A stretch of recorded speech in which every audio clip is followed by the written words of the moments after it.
Good day, everyone. We are the first group and we are assigned to discuss the first chapter, which is measurement, testing, assessment, and evaluation. By the end of our discussion, these commonly interchanged concepts will be fully defined and differentiated. By the way, my name is ALLIA MONIQUE de los REYES and I will be the presenter of the first few topics. We can proceed to the first one. What is measurement? Measurement comes from the old French word measure, which means limit or quantity. It is also defined as a quantitative description of an object's characteristic or attribute. When it comes to science, we often hear the word measurement when we do experiments. So we measure the mass, the weight of something. We also measure heat and temperature. But the question is how it is used in the field of education.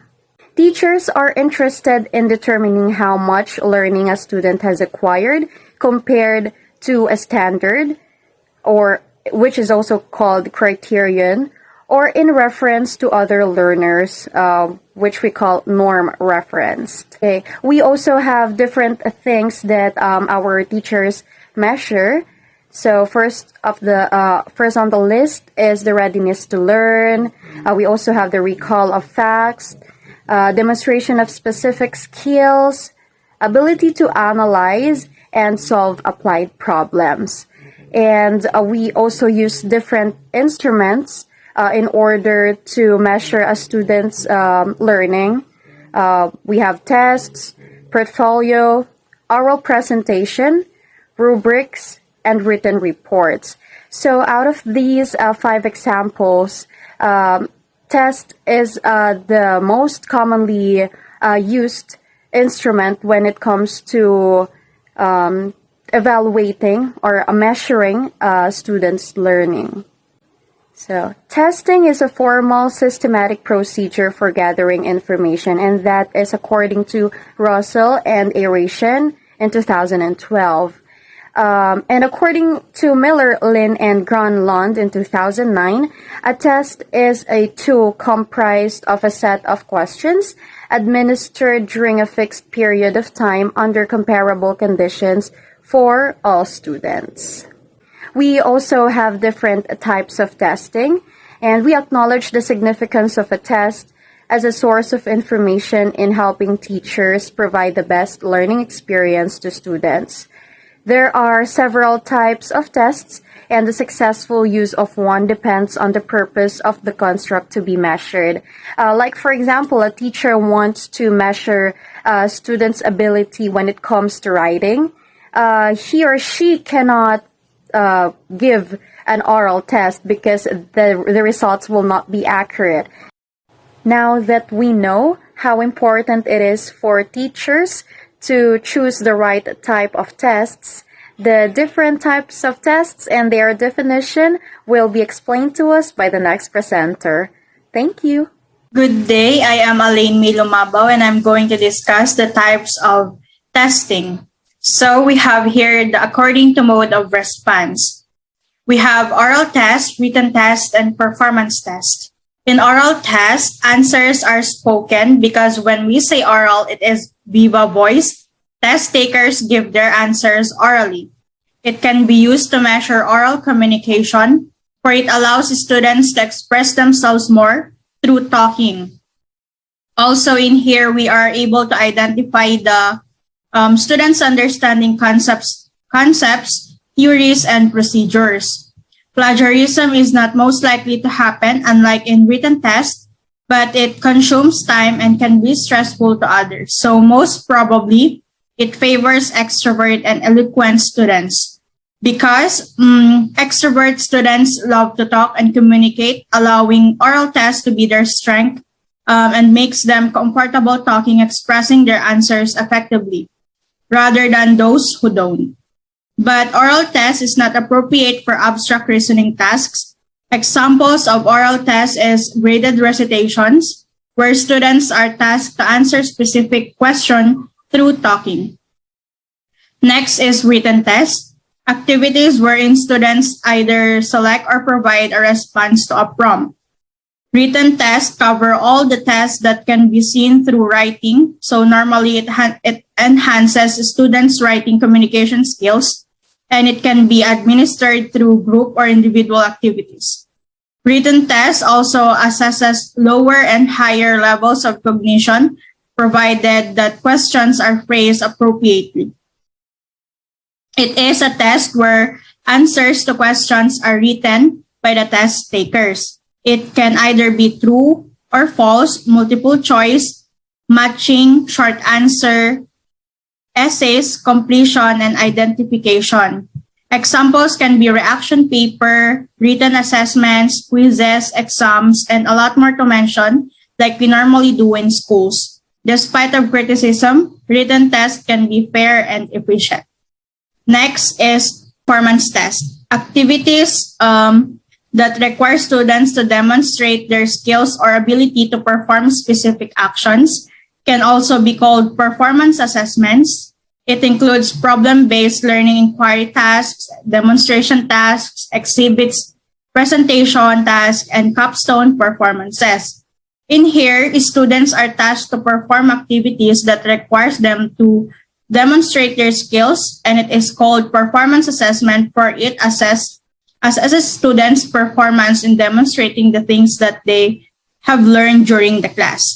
It is one which the test taker creates an answer or a product that demonstrates his or her knowledge or skill, like for example, cooking, baking, and or dancing.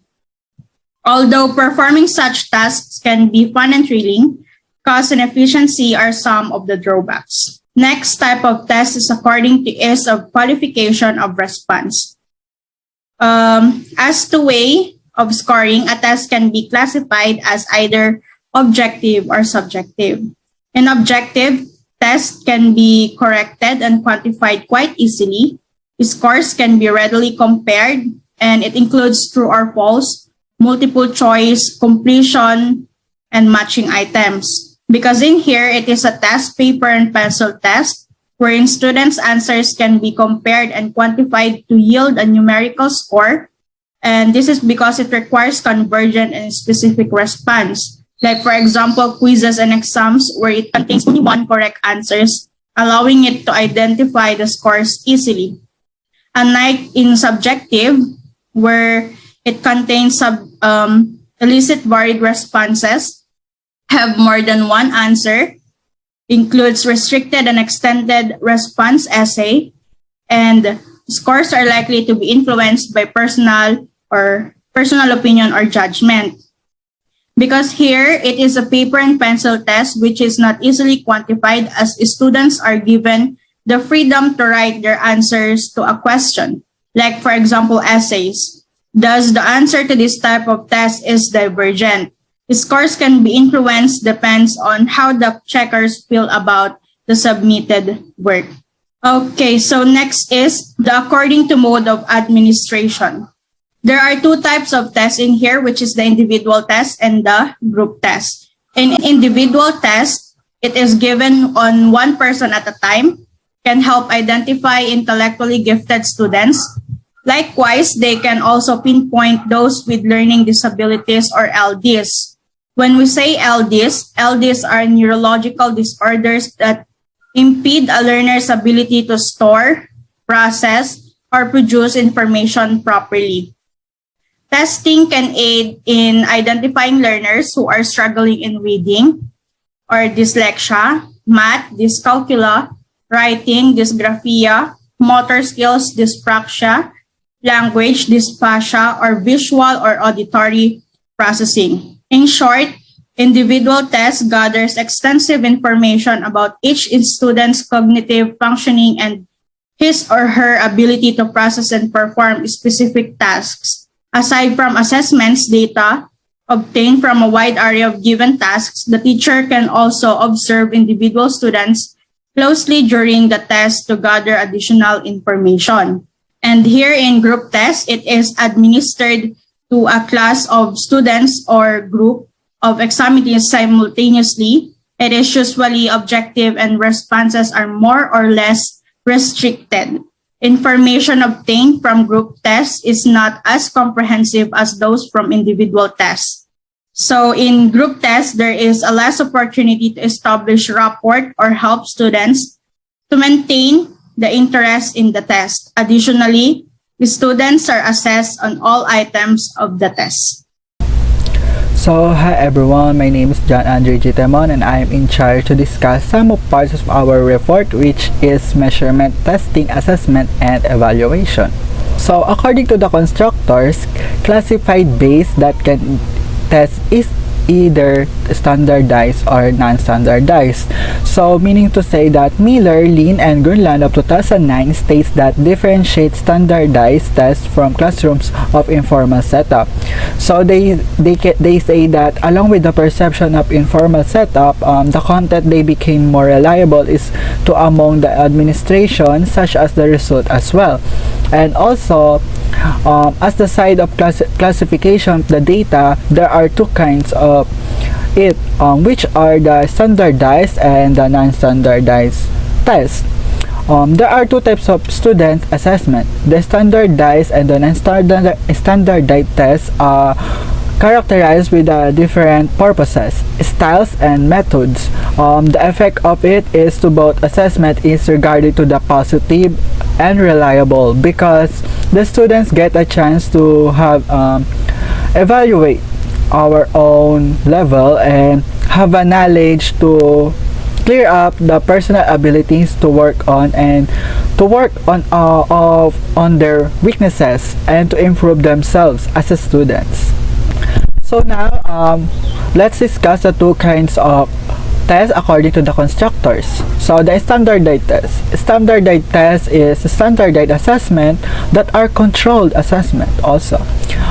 This test is all about a giving geographic area evenly, meaning to say that standardized tests pay more some attention to the generally accepted rules. Meaning to say that the formats that can allow us is to evaluate the students' abilities. So the standardized test is a assessment that can manage into large group. Also to the group along with the scoring interpretation of the test results. Along with the period of time, it is considered that this situation is a result of consistent and commonly standardized form to distinguish each students. The example of standardized tests are scholastic aptitude tests, which is students taking this exam when you are entering into the university or colleges school. The next one is the achievement test, and the last one is test of English as a foreign language. So in this test, it is revealed that achievements or skills have been learned or can be mastered, and also it reveals on how knowledge could acquire with an effective instructions. So now let's proceed to non-standardized tests. So the non-standardized test is a systematic procedure that can be determined the amount of students who has learned through the instructions.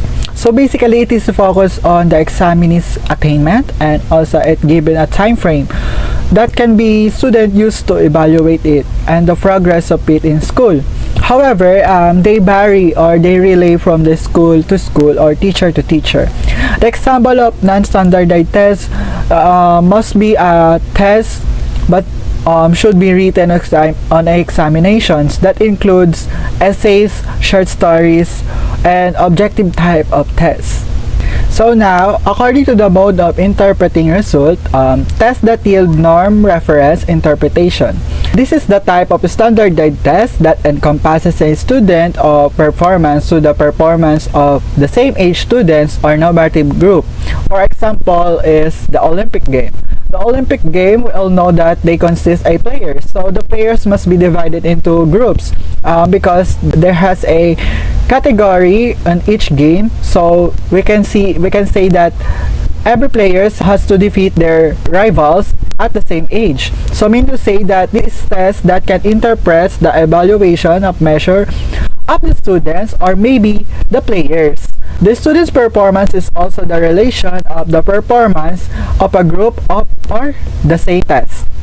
Tests that allow criterion reference interpretation. It is designed to measure students' academic performance against some standards and criteria. For example, driving test, licensure examination test, final exam, and class test.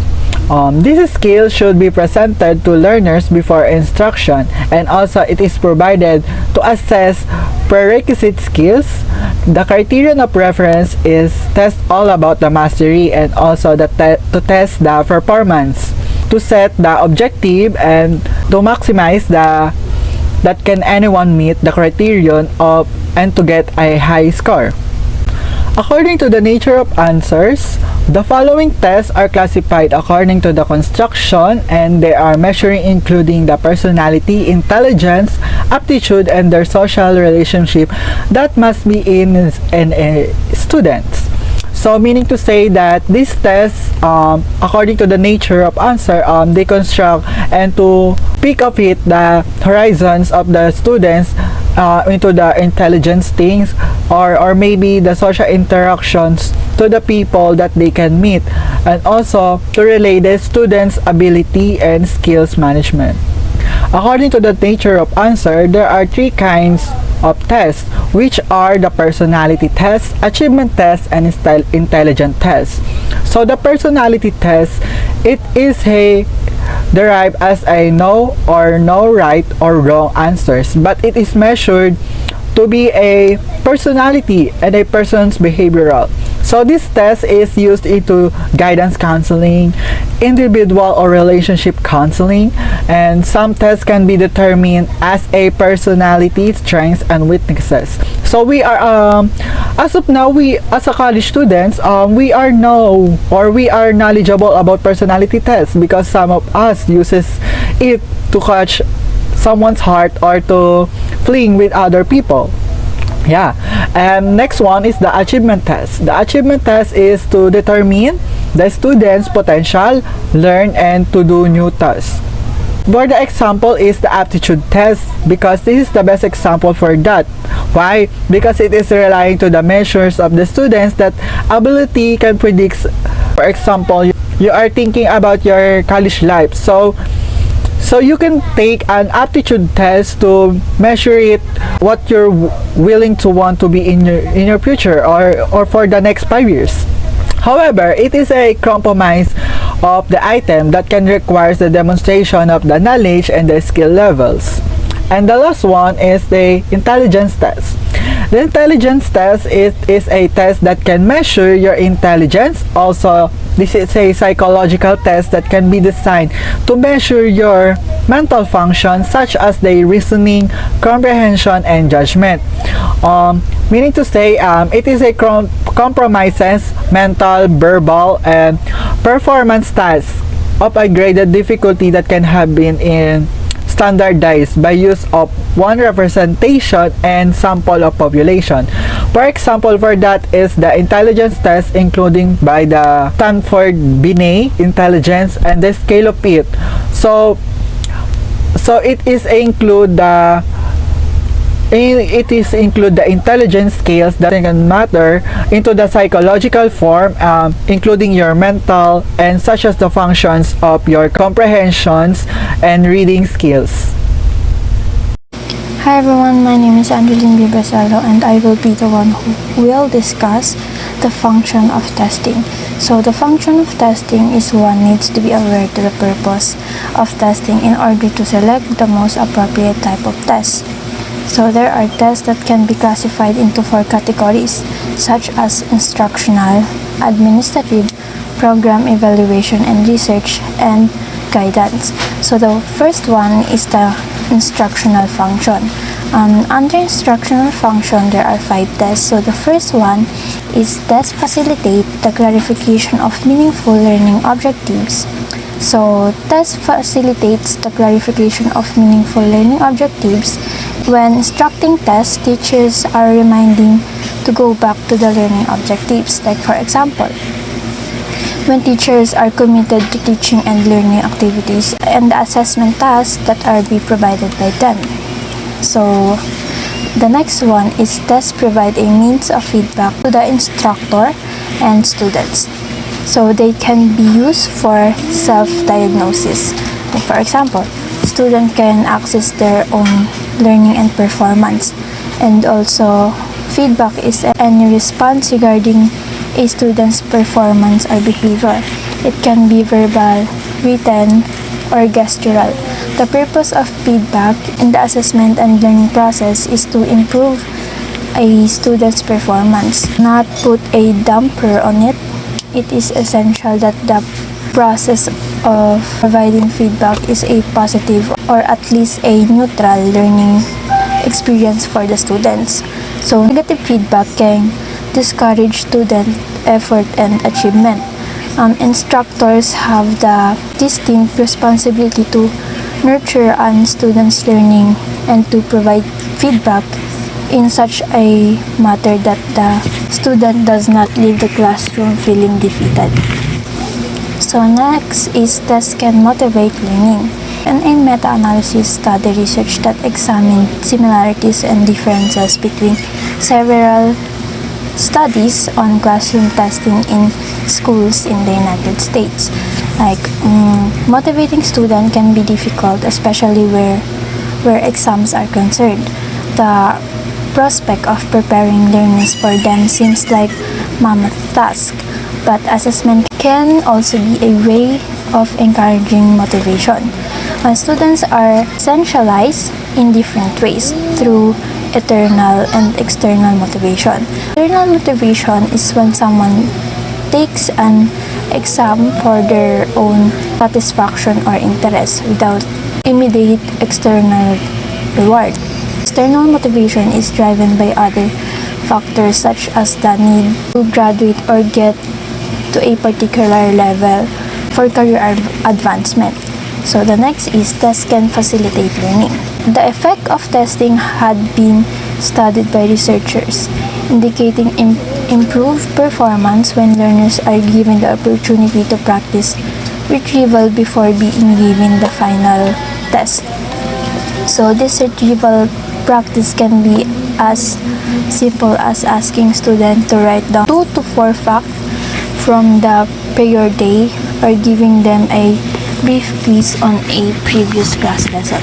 So the next one is tests are useful means of overlearning. So overlearning means continue to study, review, interaction, or practice of the same material even after concept and skills had been mastered. So the process of rehearsing a skill even after you no longer improve, even though you seem to have already learned the skill, you continue to practice at that same level of difficulty. A recent study suggests that this extra practice could be a handy way to lock in your hand earned skills. So the next category is administrative function. Under administrative function, there are 4 tests. The first one is tests provide a mechanism of quality control. So through tests, a school can be determine the strength and weaknesses of its curricula.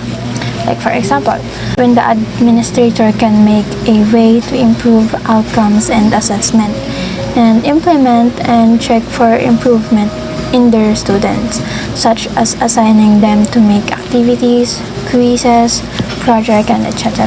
Next one is tests facilitate better classification and placement decision. So test results allow administrator to group students according to their level of ability. For example, to gather relevant information about student performing or progress, or to determine student interest to make judgment about their learning process. So next one is tests can increase the quality of selection decision. In using tests of classification purposes, school can then select students for specific programs. They can objectively determine the extent to which a candidate has the knowledge, skills, and ability to perform well at school or in their assessment. So next one is tests can be useful means of accreditation, mastery, or certification. Tests provide a means of certifying knowledge and skills. For example, the licensure examination for teachers conducted by the Professional Regulation Commission. LET passer are issued license making them eligible to practice their profession. So the next category is research and evaluation. Tests are useful for program evaluation and research. Tests can utilize in studies that determine effectiveness of new pedagogical techniques. Researchers on teaching and learning innovations like the effectiveness of technology enhanced learning are carried out using tests and other assessment techniques to collect data. Evaluators also utilize assessment data to determine the impact and success of their program. So the next one is guidance functions. Tests can be of value in diagnosing an individual's special aptitudes and abilities. The aim of guidance is to enable each individual to understand his or her abilities and interests and develop them so that he or she can take advantage of educational, vocational, and personal opportunities. By giving intelligence tests, aptitude tests, and personality inventories along with interviews and counseling session, a guidance counselor can help students to develop their study and time management skills, choose which program of study to take, and select a career path to follow. So last is assessment. Assessments come from the Latin word acidere, which means to sit beside a judge. This implies that assessment is tied up with evaluation. Like assessment refers to any of the procedures teacher used to do this, which may include interviews, observation, administrating questionnaires, and reviewing students' work. The assessments covers a broader range of procedures than testing and includes both formal and informal measures. Good afternoon everyone, I'm ANJANET LINDIRO and I'll be discussing about the nature of assessment and purposes of assessment. Now, what is the nature of assessment? According to Miller, Lin, and Gronlund of 2009, assessment is a process that can be categorized between measures of maximum performance and measures of typical performance. Originally, this qualification was made by Cronbach for personal selection test. So what is measures of maximum performance? Maximum performance can be achieved when learners perform well. So in this category, students are encouraged to aim for a high score. There are also factors that affect a student's optimal performance like noise and other distractions. Teachers have a direct control over the testing environment so they can take action in eliminating or reducing such factors. In contrast, measures of typical performance assess how a learner's ability is evident if demonstrated on regular basis.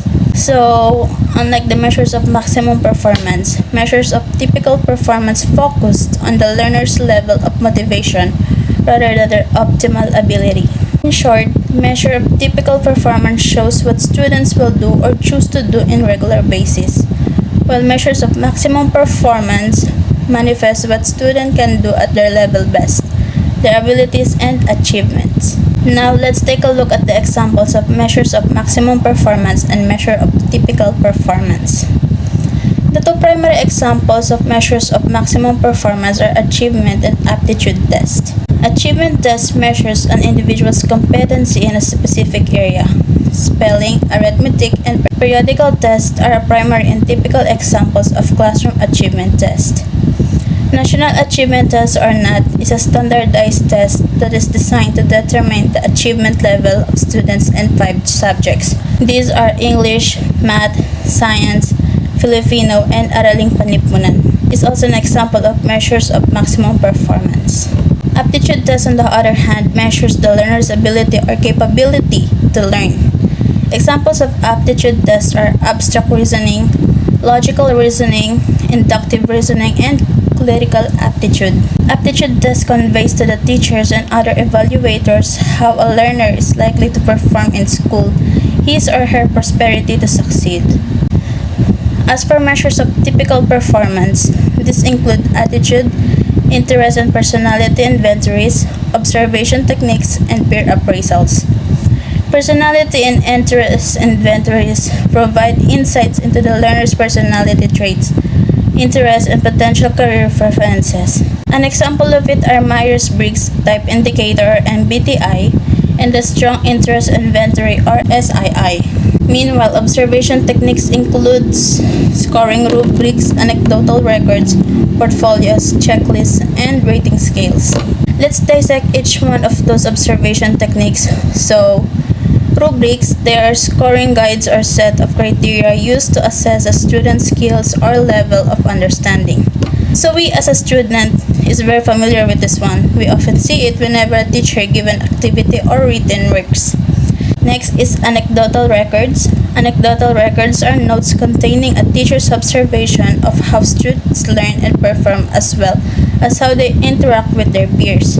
These are brief notes that focus on specific outcomes observed during the lesson or after the student has completed a performance or product. Anecdotal records also contain the records of a learner's progress and pattern of behavior. Portfolio is a selection of student work purposefully chosen to reveal the student's learning progress over time, also called as growth portfolio. His or her best work or showcase portfolio or document the learner's achievement for grading or evaluation portfolio. In portfolio assessment, the most critical element is the learner's reflection upon the quality and growth of his or her work. Reflection sheets contain the learner's reasons for the selection, strengths and weaknesses in the chosen sample of work, the learner's assessment of his or her own self-efficacy and personal strategies to improve and attain the learning outcomes. And then checklists and rating scales are tools to systematically record observations about what students know and what they can actually do relative to the started outcomes. Kubishin and Boric of 2010 categorized them as rubrics for performance assessment. Checklist usually uses a yes, no, complete, incomplete, or present absent format in marking a student's performance or execution of specific steps in a list. Nitko and Brockhart 2007 identified 4 types of checklists. These are procedure checklist, product checklist, behavior checklist, and self-evaluation checklist. A procedure checklist is a type of checklist that was used to observe if a student follows the correct steps and instruction. Behavior checklist is used when observing the student's manner and behavior. Projects call for a product checklist, while self-evaluation checklist goes well with a portfolio. And finally, rating scales is used to indicate the extent of the behavior, skills, and strategies displayed by the learner. Rating scales are used in developing a grading rubric. Purpose of assessment. There are 3 interrelated purposes of assessment. Knowledge of these purposes and how they fit in the learning process can result to a more effective classroom assessment. First is assessment for learning, or AFL, pertains to diagnostic and formative assessment task. Students are giving ongoing and immediate descriptive feedback concerning their performance. And based on the result of AFL, teachers can make an adjustments when necessary in their teaching methods and strategies to support learning. Example of AFL are pre-test, written assignments, quizzes, and concept maps, among others. Next, AAL, or assessment as learning, employs tasks or activities that provide students with the opportunity to monitor and further their own learning. So AAL is involved in metacognitive processes like reflection and self-regulation to allow students to utilize their strengths and work on their weaknesses by directing and regulating their learning. Examples of AAL are self and peer assessment, rubrics, and portfolios. According to DepEd Order number 8, series of 2015, AAL is also formative, which may be given at any phase of the learning process. And lastly, assessment of learning, or AOL, is summative and done at the end of the unit, task, process, or period. So unit tests and final projects are typical example of summative assessment. AOL is used for grading, evaluation, and reporting purposes. Evaluative feedback on the student's proficiency level is given to the student concerned, likewise to their parents and other stakeholders. Also, AOL provides the foundation for decisions on students' placement and promotion. That's all. Thank you. Good day, everyone. I am Acezel and Alzate, and I'm here to discuss about evaluation, relationship among measurement, test, and evaluation, and the relevance of an assessment. But first, I'll be discussing about the evaluations. So, evaluations come in after the data had been collected from an assessment task. According to Russell and Aeration in 2012, evaluation is the process of judging and the quality of performance or course of action. Identification of students' needs is accomplished through evaluation to find out how the learning process is developing.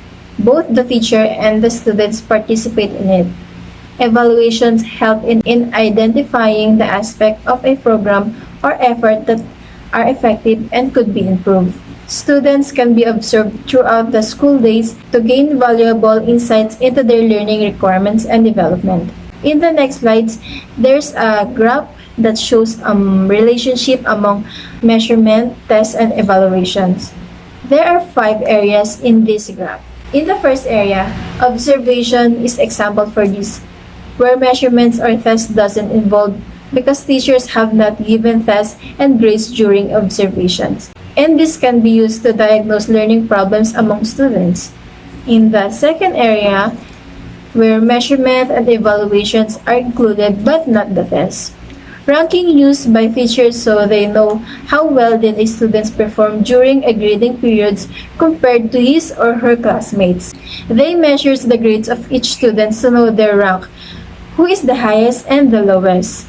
In the third area, where the evaluation, measurements, and tests are included, teacher-made tests fall in this region. In the fourth area, where test is used, correlation studies, measurement and tests are involved here but not the evaluation. Measurement is included because the test scores of the students are used for research purposes. And finally, the fifth area, where nominal scales are used in labeling educational attainment. Only measurement is included because a nominal scales is a measurement scales in which number serves as tag or labels only to identify or classify an object. In the next slides, I'll be discussing about the relevance of assessments, where assessment is important and needed for continued improvement and accountability in all aspects of education system. It determines whether the goals of education are being met or not. It certifies learning and measures students' overall achievement. The first one is the students, where students became actively engaged in the learning process with the help of varied learners and constructive assessment tasks. Teacher guides the student to let them learn to monitor changes in their learning patterns. Students become more aware of their progress, of their learnings, of how they accomplish their own works, and they feel about it. The next one is the teachers. Assessment gives teacher information about a student's knowledge and performance base. It tells them the progress of the performance of their students. With that, teachers can know what kind of help they can do and which teaching method and approaches they will use after knowing which is more effective. According to MONIQUE in 2010, as a component of curriculum practice, assessments procedures support instructors' decisions on managing instructions, assessing students' competence, placing students to levels of education programs, assigning grades to students, guidance and counseling, selecting students for education opportunities, and certifying competence. The next one is the parents. And remember that education is shared partnership. Parents should be involved in the assessment process. They can provide useful information to assist with each child's learnings like educational background and learning habits of their child. In return, teachers should also give parents important information about their children's development for the parents to understand and appreciate their children's efforts, signs of progress, and achievements over time. The next one is the administrators and program staff. The assessments doesn't end with the teachers alone. The outcome of the assessments impact both administrators and staff. They will be able to determine the program's strengths and weaknesses. Assessment data can reveal which decision can be made for their students, if it is promotion or retention, and arrangements of faculty development programs. And lastly, the policymakers, where policymakers use evaluations to establish opinions about quality and efficiency of educational institutions and programs. Governmental organizations can use this data to set or change standards, award or penalize schools, and direct educational resources. The Commission on Higher Education, or CHED, in response to their program on quality assurance, shut down substandard academic programs of schools with poor graduation rates and passing rates of license exam in response to its program and quality assurance. And that's the end of our discussions. We hope that you learn a lot from us, and thank you for listening, and good luck to us.